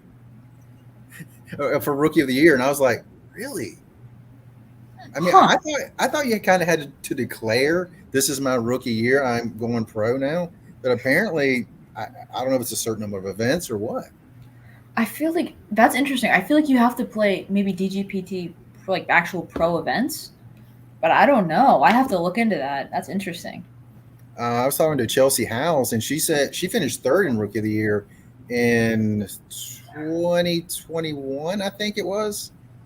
I think it's the year Ella won, I think, or Aria. I think it was Aria that won it that year. But she finished third. And she said she finished third, and I was like, man, that's awesome. She goes, well, it was mostly A tiers. I didn't play very much on the pro team. Yeah. I was like, don't downplay it. You're a third. So first year, are you thinking next year, 2020, what is next year anyway, 2025? 2025, yeah. Gosh, I swear when you get old, 3 years is like an hour. But are you thinking a lot of A tiers and then some like pro events when they come around? Yeah, well, I also know from what I've heard, you have to get a pro card, and I don't know how to go about it. I heard it's expensive, so I was thinking like next summer, next fall, trying to do that. Once I have my big girl job, I'm not in college anymore. Once I have my big girl job, then I can afford that. Yeah, you don't want to be an adult. I want to be able to fund disc golf, but I don't want to be an adult. Yeah. Like Rebecca, she goes from event to event, and she's like sometimes she has qualifiers she has to play in just to be in the tournament, and she has to like be in, I don't know like how many spots they will have available, for the qualifier. And sometimes she can just get straight into the events. So I don't know if you need. I guess you have to have your pro card. I guess I don't know how much that actually is though. I'll have to talk to her about that because I know that she's playing in Worlds, so I'll have to Yeah, talk to her yep. about She'll that. be here. Yep. I'll be here. Yep. Hey, you'll probably recognize me like this. Yeah. I'll be like, there's that creepy guy. That's the creepy dude. The dude standing beside the basket. No, not that one. The other one. Man, I never want to be known as the creepy dude. No, I thought you were the nice guy. I thought you were her caddy, to be honest. I thought you said you thought I was her daddy. It's like, no, I'm not that old. No. Actually, I think I probably am. I'm old, but that's all right. It's all about, hey, you know what? I'm young in here. Yeah. That's where I am, and definitely between here. All right, well, gosh, y'all got anything else? Trying to think. It was great to meet you. I was gonna add, yeah. Again, anywhere else you want to go besides North Carolina? Anywhere besides Emporia? Anywhere else in the country? Anywhere where there's a course is where I would love to go. I played one in Knoxville, and it was fun. You guys probably don't watch wrestling, like WWE wrestling. Well, the guy, his name was Kane, and they called him the Big Red Machine. Well, he is now the mayor of Knox County. He's just outside of Knoxville, Tennessee. And it was funny. I was at a Comic-Con in Knoxville. I was like, hey, there's a course right around here. And it was in Knox County. And the whole time I was thinking, Kane's just going to jump out somewhere and just light everything on fire. Gosh, where else do I want to go? Because really right now I'm trying to make a circle and then keep expanding that circle. I mean, definitely South Carolina, some courses in South Carolina I definitely want to play. I mean, obviously Winthrop, definitely want to play there. But I know my game would not translate to that course at all, but, you know. Where else? Have you played Maple Hill? I would love to play Maple Hill. I don't even know what you have to do to be able to play Maple Hill. I don't know if you make arrangements. Eagles Crossing, I would love to go there. You all seen that course? Where is it? I think it's in Missouri somewhere. But this man, he created this huge course. And every year at the end of the year, they had, well, the last 2 years, I think it was, they do the Skins final there. And it's this magnificent course. I mean, like off the first tee, they have like Roman columns that you throw off the first tee. And like in some places, like they have like a pond and they'll have like crocodiles. They're not real ones, but it's just like this magnificent place. If you watch this place called? It's called Eagles Crossing. Okay. And it's beautiful. And they said this guy spent just a ton of money. And what he wants to do is make it like a disc golf destination. He's got cabins that you can rent and then go play the courses and stuff. Like that's pretty sick. I gotta write that down. I'm talking with my stepsister about taking a cross country road trip for a couple months next summer. So we're trying to figure out where we want to go, and that might be one of the spots. That would be pretty sweet. I've made it out to California. I would love to go to what's it called? De La Vega. It's one of the oldest courses, and they used to have a big event there every year, but for some reason they quit doing it. But one of the holes is they call it the original top of the world hole. And when you're up there, you can see out over, is it Santa Monica or Santa Cruz? Santa something. I can't remember which Santa it is. But then you can see on a clear day, you can see all the way to the ocean from it. And it is beautiful. Wow. And it's just, the course is extremely difficult, but it's just like views like that and, you know, playing disc golf at the same time, like, can't beat that.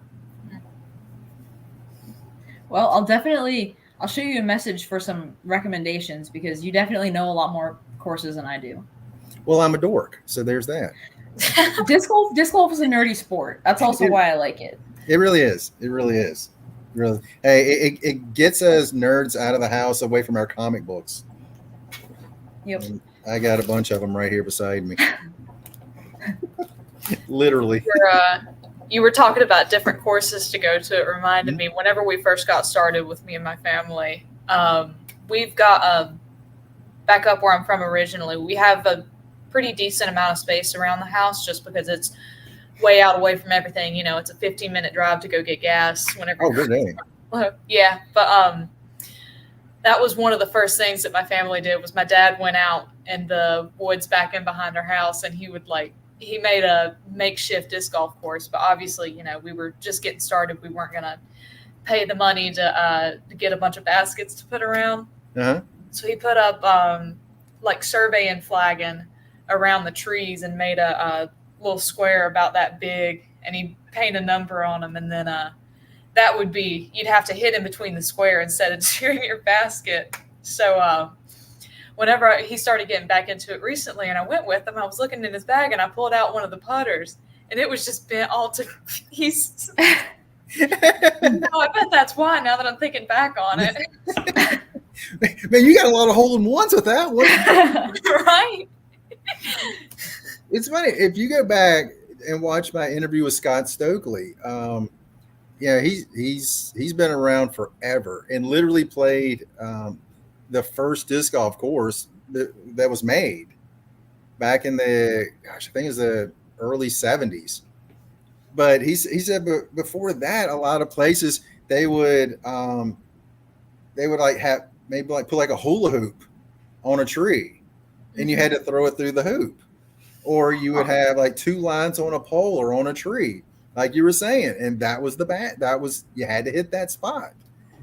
And or some places they would just have just like a big circle on the ground. It's like you just had to land inside the circle.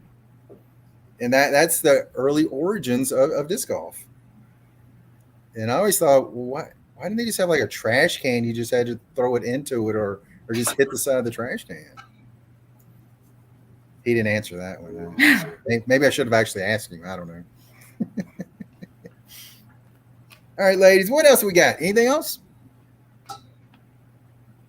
I think that's all I got. No questions for me? Where are you from originally? Are you from Virginia? Bedford, Virginia, yes. Okay, you've lived in Virginia your whole life? Yep. I in my life, I've moved all of about 20 miles. Quite the hike. Wow. Wow. I know I didn't move all the way from Maine. I know you talked about a favorite disc earlier. Is there any disc that if you could only bring one for an entire round that you would take? I mean, obviously it's going to depend on the course, but for the most part, it's either going to be my Road Runner or my St. Pro. I'm going to probably go with St. Pro on that. I can throw good forehands with it. I can throw decent backhands that if need to. It's not too bad a putter. I can putt with it. Are you sponsored at all or no? I'm trying really hard to get Latitude. I was gonna ask if you wanted Latitude. I mean, if that would be my goal. I mean, I just don't know. I'll say this about sponsorship. I think the idea of it's great, but for amateurs like me, I think just being stuck in one box with one company, I think that'd be really difficult for me. Like Rebecca, she's with Neptune, and they only have like 3 or 4 discs, so she basically has an open bag with that little group of discs. Like, that's not bad. Mm-hmm. Yep. Yeah, I thought about, I don't know if you've heard of ThoughtSpace, but they're a Maine-based company, and I've thought of trying to go for them because I think their policy is only 10% of your bag has to be their discs, which I like their discs, but they don't have like in my opinion, they don't have a full lineup like Discraft does. Yeah. So that would be perfect because I could still bag Discraft and also bag that. Mm-hmm. Have you used any DGA? I don't Because I think so. a sail, and I love the sail, the Katrina Island sail. I think for you, it would probably be really understable. For me, it stays pretty flat and just has a little come out at the end. How long have you been playing for? Uh, okay, which time? What's Originally, I started in, I don't remember exactly, but it was somewhere between like 2005 and 2007, 2008, somewhere in there. And I played over at Peaks View Park, a real small course. And at that time, I went to play it again. I got like 3 of a disc because at the time, I think that's all they had at this store. And I was talking to my friend, I was like, well, what's the numbers mean? He's like, you don't need to know that. Just grab some discs. Grab a driver, a mid, and a putter. You're fine. It's like, all right, cool. Back when they were cheap, like brand new disc was $7.99. Yeah. And a lot of used discs for $7.99 now. and then on hole 10, it's a kind of slanted downhill, and there's a little pond at the bottom of this hill. And I don't know exactly, so I kind of say this. I think I played approximately 10 rounds, and I lost approximately 7 discs in that pond. Because it would hit something and just get up on set, roll all the way down the hill into the pond. And I told my friends, I was like, if it goes into the pond, I'm done. I'm not playing anymore. I'm done. Hits a tree, down in the pond, I'm done. Then in 2001, I had a hip replacement in 2000. So in 2001, my friend's like, hey, you want to play? It's like, it just so happened on YouTube, I'd seen Paul McBeth. I didn't know who Paul McBeth was. And I certainly did not realize he lived in Forest at the time, right near me. And so I was like, you know what? Yeah, I will try it. Now remember, first time right after hip replacement, I'm terrified to try to rotate on my hip. So I'm throwing like 50 feet, got addicted, and been playing ever since. Long story. Hey, I asked. No, that's cool. Yeah. So that's how I got started, and just, it took a while to get used to throwing on that hip. And I talked to my hip doctor. He was like, "No, disc golf's fine. Don't worry about it." It's like, "Are you sure? Because that's a lot of rotation." And he's like, "Trust me, go for it." Ever since, fell in love with it. If you could do one thing to grow the community, what would you do?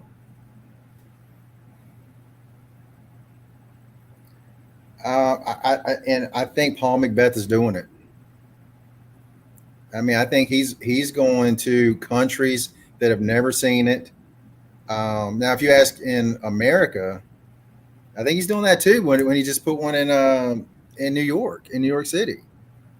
So I mean, looking at what he's doing, I think that is brilliant. I mean, he put one in Detroit, one in Chicago, and he's putting in multiple countries and countries that has no idea what disc golf is. Huge props to the Paul McBeth Foundation. But me myself, I mean, like you were saying, actually, reach out and try to get more kids involved with it, because if you get them, and I hate to say it like that, if you get them young, they'll stay with it. But you see the joke. Yeah. but truly, if they get a passion for it younger, they will stay with it. It's just like basketball, baseball, football. If they get that bug earlier, they'll stick with it. And that's one thing I asked Juliana Korver about. It's like, how can you get more women involved with it? And what she told me, I thought was really interesting. She said, back in the early 2000s, we had about the same percentage of women playing compared to men as we do now. Because she said, if you look, there's a lot more men playing. There's actually a lot more women playing. It just happens to be about the same percentage. I was like, wow, I didn't even think about that. So I haven't noticed. I mean, I usually go out there and I see all men, but I haven't noticed that. That's interesting. Well, that's actually what I mentioned to her. I was like, if you look on the pro tour, you see a lot more women playing in the pro events. But if you look in the lower levels, I don't see many. And my friend Brooke, and like I was telling you, she started doing a women's league, and I think that is, I really think that's the best way to get more women involved, is to be brought in by women. And that's what I was saying earlier, is like I want to interview someone and have them say, "Oh yeah, my friend Sue, she brought me into it," as opposed to, and there's no disrespect to this, obviously, but as opposed to my boyfriend got me Yeah. involved with it. And again, anyway, getting in is great, but I Yeah. would, because when you hear guys, you never hear, "Oh, my girlfriend got me involved with it." It's always, my friend Joe, he got me in it. And that's kind of, I think at some point, if we can snowball it to girls bringing more girls in, I think that's the way to grow it and keep them in, because they will already have more females playing with them, as opposed to bringing a girl in and she's playing with four guys. Yep. I mean, I think a lot of it too really is just providing that safe space for women, like having the women's only league and everything, because Mhm. that's the only reason that I haven't went more on my own, is because, especially around Charlotte, sometimes being out in the woods alone as a woman is kind of, you're not Yeah, really I mean, I super totally understand. out there. So I think that's huge, just, having those types of organizations and everything where women can go and feel safe and feel like they can be with people that they can trust. Mhm. I mean, like I say, that's something like I wish I could do, but I know as a man, I can't do that. And like, it's like, that to me, I think is where the growth can be, is on the women's side, and then on the kids side. I think that. But hey, as a great man once said, "What do I know?" It sounds good. Yeah. That's pretty much how I end all tangents that I ever have, is, well, what do I know? It's like my senior thesis. Well, what do I know? Yeah. There you go. So, what y'all's majors, by the way? So I'm computer engineering. I'm doing civil engineering. What is civil engineering? So it's pretty broad depending on, where you end up going with it. It could be geotechnical, which is working a lot more with like the soil and the foundations and everything. Could be structural, which is like buildings and roadways and bridges and dams and all that stuff. Could be, I'm doing site civil / land development right now, which is a lot more like looking at the more specific details. So like what type of curb and gutter are going in, any utility details that are going to be put in. There's also land surveying, which is, basically going out and seeing where things are located and, finding the different plots of land and everything, just so that you can build future things on there. Also like stormwater. There's a lot of different things in it. Pretty, I guess in a, grand summation, it would just be more large scale engineering things instead of, whereas mechanical and obviously computer and electrical are more working on smaller scale, more specific things. All right, cool. See, I mean, in my mind, when I always hear engineering, I'm always thinking NASA. The amount of times that my sister has asked me what an engineer is, and I explain it to her, and then she asks me again, I'm just like, I don't know how else to get through to you. Like, I just don't. Well, that's why I was giving you that long-winded explanation. I was like, I would really love to just tell you straightforward, but there's not a super straightforward answer to it, because there are so many different divisions within just civil engineering, and that's already a division of engineering. So yeah. So I mean, I've heard the term civil engineering, but I'd never been like, well, what does that really mean? So yeah, there you go. There you go. Hey, you know what we do? We live and we learn. Actually, what do you do for work? I look good. I look good. That's what I do. Honestly, right now, I actually do nothing. My brother used to have a convenience store. I used to work with him with that a lot. Like right now, he recently sold his convenience store, so we're kind of in between things. And whatever he decides to do next, I'm basically his right hand man. It's like, whatever you need, man, I got you. That's cool. You know, I mean, I will give you my background. I've had 48 operations. I was born with one kidney and it didn't work. So I was on dialysis for like 20 some years, two kidney transplants. Both my legs were crooked. That's actually how they found out. My legs were broken and straightened. So yeah, and so basically, my whole life I've been like my brother's right hand man. It's like whatever you need me to try to help you do, that's what I'll do. That's really cool. Wow. So yeah, it's pretty cool having me and my brother very tight. Uh, Raised by my mom and grandma. Dad was like, I'm out. So, and The way it goes sometimes.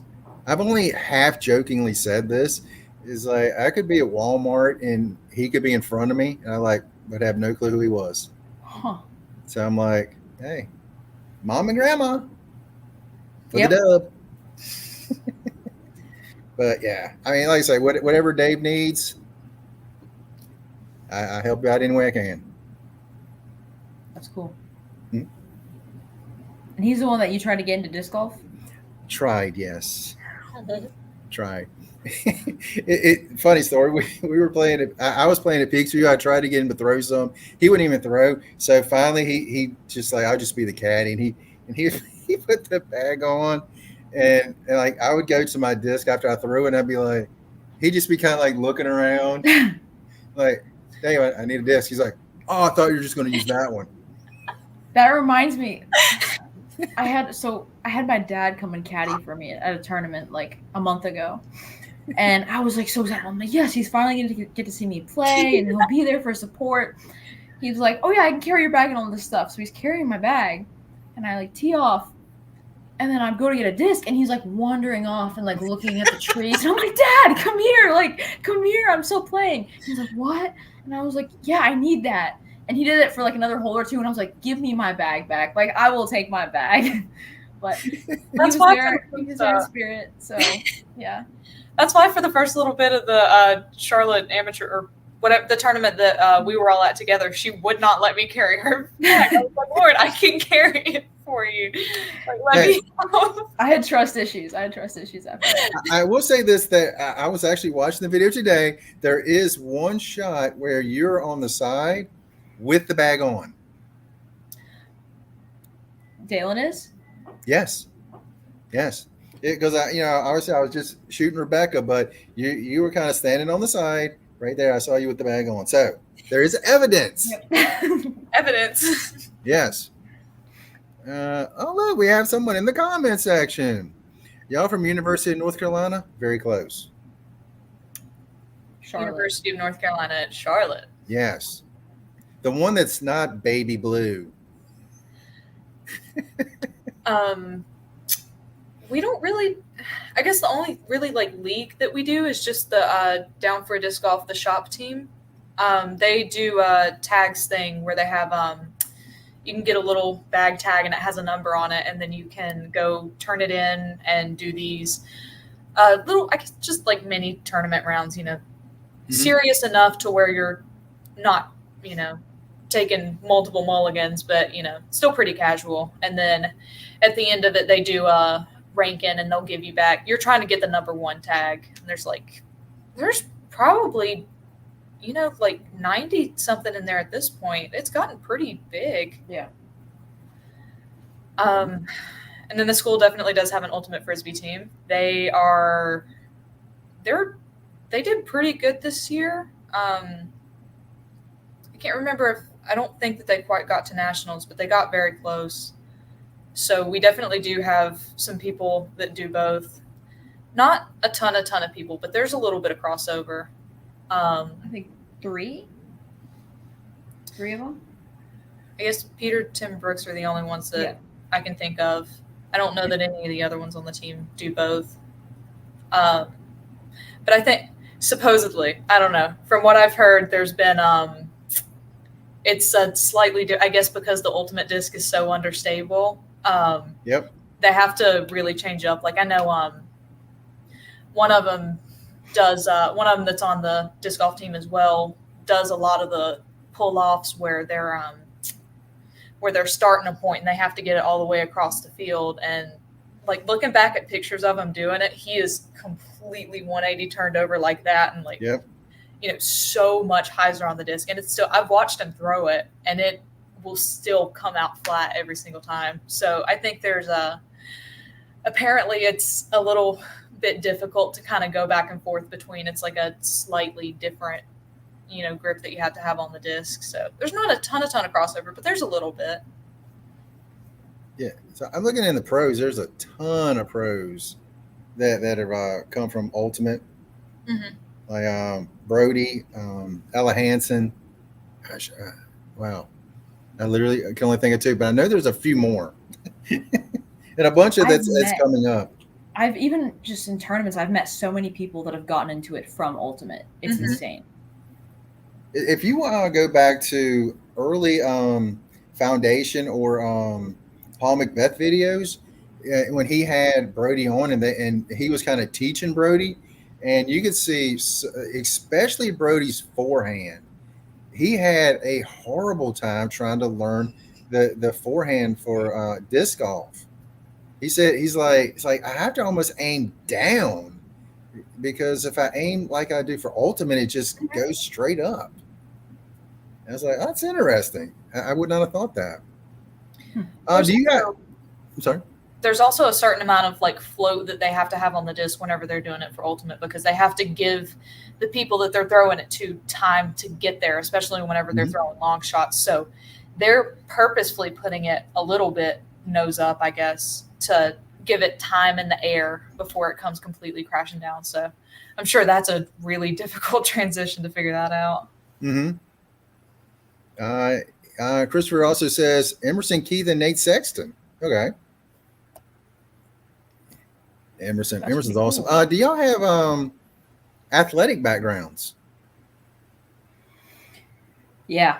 I played almost every single sport as a kid, and actually committed to a different college to play college tennis. And I play club tennis at UNCC, but came from like 12 years of tennis training. So could have gone to UVA. We've won a national championship many a time in tennis. Yeah, they're too good for me. they're too good. Daelyn, you got any athletic background? Yeah, I was also kind of the same way as a kid. I did a little bit of everything. Got pretty serious about basketball like throughout middle school. So I picked up cross country to get in shape for basketball in middle school, because that was the first year that they offered it. I had always done track, but I had never been super, super serious about running. But then I joined cross country specifically to get in shape for basketball, and ended up, I'm not going to get into the whole story, but basically I had to choose between basketball and the band. And I was like, you know what, this is the end of this chapter of my life for me. I'm going to move on. So in high school, I was mostly focused on track and cross country. Then same thing. I had a couple places that I kind of mentioned it earlier. I had a couple places that had offers for me to come run for them. I did pole vault, so that made me a little bit more versatile, I guess, for a lot of college track teams. But like I said, none of them that I was really looking at had good engineering programs. And at the end of the day, I thought it was better to prioritize education over doing athletics for another 4 years. So. And then she found disc golf. Okay, pole vault. Yes. That to me is the scariest of all track and field events. It was, I mean, it's definitely a little bit scary. I think you have to have a certain level of fearlessness just to get into it. But I think, honestly, once you do get into it and you get more comfortable with it, it's not an active thought anymore. You know, once you get that feeling of clearing your first bar, after that, you know, you're not really thinking about the possibility of getting hurt anymore. But I have definitely seen many videos of people going up and just having a pole that was too light for them or too short for them, and putting way too much torque into it, and the pole just snapping in half. Yep. And it's so many videos of that. So it's definitely looking back on it, I don't know how I had that much fearlessness in it, but it just wasn't even a thought for me whenever I was actively doing it. Yeah, it was when. Yeah, I mean, I've seen those, but the ones that scare me the most is when they go and they put it in the pole in the what they call it, the pit, Hmm. and they go up and they don't have quite enough speed, and they fall Yep. straight down, and it's just Hmm. like a little concrete area right there.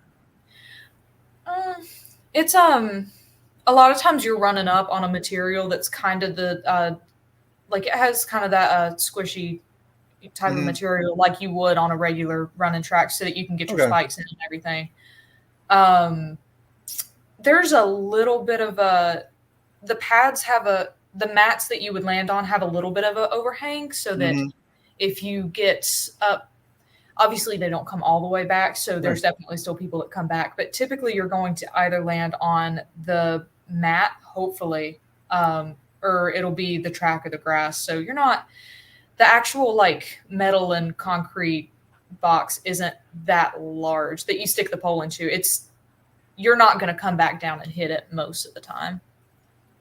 Yeah, and that's the key most of the time. Most of the time. Christopher still has his the record for his high school hurdles over 20 years. That's impressive. I still have the pole vaulting record. I also did hurdles as well, but I don't think I had a record for that one. That was kind of I was definitely more of a distance runner, like a mid distance runner. Hmm. The hurdles were just kind of more one of those things. I was good enough at it to score points, but I wasn't like, fantastic at it. So the coaches would put me in it and I enjoyed it, but I wasn't like, I wasn't going to states and nationals for hurdles by no means. Have you ever run any marathons? No. I've definitely thought about it, but that was, whenever I was doing cross country, it was all 5Ks. I did a couple Yep. 10Ks here and there, but that was pretty much as far as I would go. Honestly, towards the end of it, I started having some issues in my ankles and knees and everything. You have And it shin just, splints and stuff? honestly, not even as much shin splints. It Oh, was yeah. just like I spent pretty much all my senior year like in a ankle wrap for every single race because it was the way we had our team set up. I couldn't really afford to miss any of the races Mhm. because there was a decent gap between the you score top 5 people, and there was a decent time gap between 5th and 6th. So they kind of wanted everybody to be running every race. So that was another reason I went ahead and decided to just not do it in college because I was starting to get so many of those physical health issues after a while. Yeah, that's one thing that a lot of people don't understand is, when you're younger, you're elastic, Mm-hmm. but you get a lot of injuries that you just kind of shrug off like nothing. You feel them 30 years later. Trust me on that. Yeah, I mean, I still like I won't go run on the treadmill for more than 2 miles because I'll start hurting. So it's definitely been something that's kind of affected me a little bit long term. But I mean, it's not like I don't feel it in my day-to-day life. It's just whenever I'm actively aggravating it. Yeah. Yeah. Arthritis later. I I mean, I'm sure. I'm not I looking mean, I wish I were joking there. Yeah. It's a I PG trained mixed Daelyn martial arts problem. for a long time. Took a lot of hip tosses, and you're landing on mats. But I tell you what, later on my back, my knees and stuff, I'm like, man, I shouldn't have taken that many of them. Pickleball. He wasn't. Are you good at pickleball? I can play pickleball. I probably am good at it. I mean, I have some friends that are pickleball pros. Wow. It's like it's a thing in Charlotte. It's a really big thing in Charlotte for some reason. Yeah, I mean, around here, just about every tennis court we have is now has pickleball painted on the regular courts now. It's like, wow, and It's fun though. it's crazy to me how big that has grown. I just got my parents into it. They bought a net and we had a big pool day here today and they brought the net out and they were playing it. It was a lot of fun, but it's one of those things that I call it an old people sport, but I still play it. I proudly play it. I would love to try it. I've never played it, but one of my friends, he's literally one day older than me, Apparently, we were born. We were born in the same hospital, one day apart. So, Oh my gosh. so That's awesome. every year, April 28th, I send him a message like, "Happy birthday, old man." So I've got that one day. This joke only works for one day. Yeah. One day. Hey, he's still one day older than me. It's fun. It's fun. All right, ladies. A lot of fun. I am so glad I actually made to that tournament. I got to meet you two. I had a blast. Man, just like I say, if you guys, I don't mean guys, ladies. If you ladies make it down this way, definitely message me. Keep in touch for sure. And if I make it up that way, I will definitely message and see if we can get in around somewhere, record around so you can be on the world famous. Well, okay, well, my podcast and my not the world famous ones. and that'd be a lot of fun. A lot of fun. You guys got anything else? I don't think so. Thank you for your time. Thanks for inviting us on. It was a lot of fun. Oh no. Yeah, thank you so Thank much. you too. Thank you too. I mean, it does mean a lot because I always tell people this: the one thing that we have that we can never get back is our time. So if someone is gracious enough to give you their time, they're actually giving you something that they will never ever be able to get back. So thank you guys so much, ladies. Thank you, ladies, so much. You know what I mean. Don't worry about it. But be sure down below. If y'all have any other links, let me know. I will post them below. If you want their Instagram, so you can follow their disc golf journeys, links are down below. But that's all I got. You guys have an incredible day.